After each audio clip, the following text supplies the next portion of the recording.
Members, in February, Russia invaded Ukraine, and the world, with outrage and righteous indignation, spoke out about it.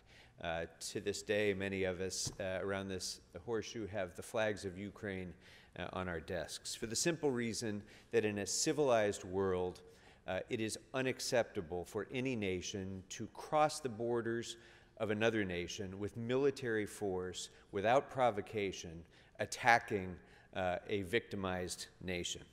And yet again, on the early hours of Tuesday morning, the Republic of Azerbaijan, another tyranny, another military-dominated dictatorship, invaded another democracy when it crossed the borders of Armenia, shelling the cities of Jermuk, Goris, Kapan, Vardanis, Sotk, and other places in Armenia. Azerbaijan attacking civilian targets, shelling homes, shelling hospitals, relentlessly attacking, without any provocation whatsoever, a democratic country, the Republic of Armenia.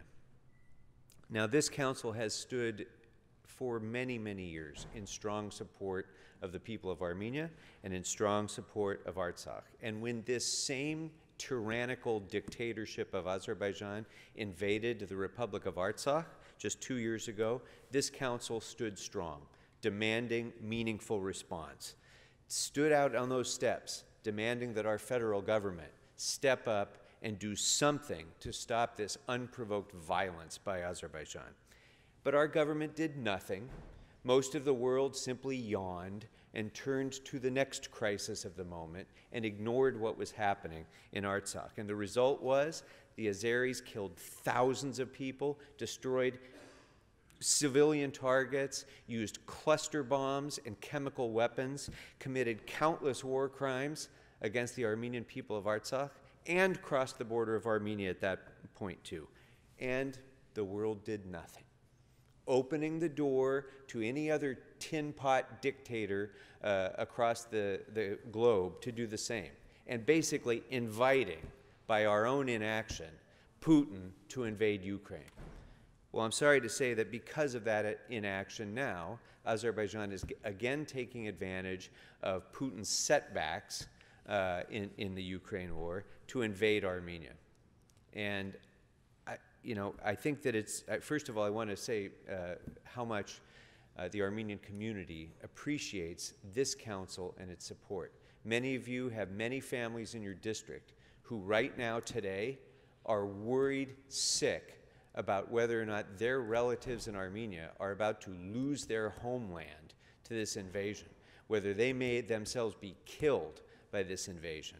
And so I want to thank all of you who have stood up and spoken out about this, especially Councilmember O'Farrell, who's always been one of our longtime champions, Councilmember Kretz and Councilmember Rahman, Councilmember Blumenfield, Councilmember Rodriguez, and so many others of you who've done so much to speak out on behalf of the Armenian people.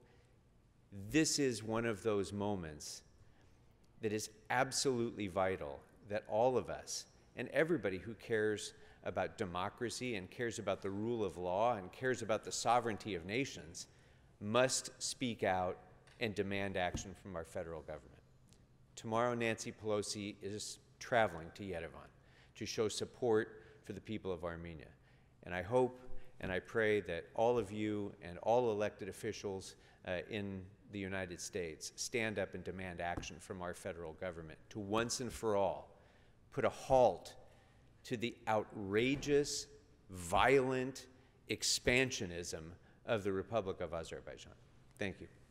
Thank you, Mr. Krekorian, and we will continue to proudly stand with you and the people of Armenia.